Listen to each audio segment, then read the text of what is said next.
March నెలలో భారీ చిత్రాల క్లాష్ రాబోతోంది.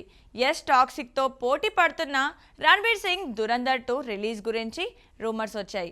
అయితే ఇప్పుడు ఆ రూమర్స్కు చెక్ పడింది. దురంధర్ 2 మార్చ్ 19నే పాన్ ఇండియా లెవెల్లో రిలీజ్ అవుతుందని అధికారికంగా కన్ఫర్మ్ అయింది. ఈ విషయం గురించి పూర్తి వివరాలు చూద్దాం. రానున్న మార్చిలో pan India audience toxic, Dhurandhar 2 రిలీజ్ల కోసం ఎగ్జైటెడ్గా ఎదురుచూస్తున్నారు.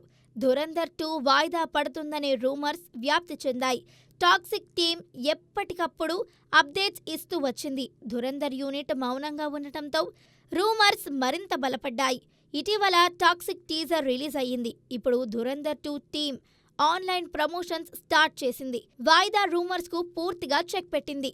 మార్చి 19నే పాన్ ఇండియా లెవెల్లో థియేటర్లలోకి వస్తుందని ఖరారు చేశారు. ఇక టాక్సిక్తో భీకర బ్యాటిల్ ఖాయమైంది. ఈ క్లాష్ మూవీ లవర్స్లో భారీ రసవత్తర వాతావరణాన్ని సృష్టించింది. మరి ఈ రెండు చిత్రాల్లో ఏది విన్నర్ అవుతుందో చూడాలి.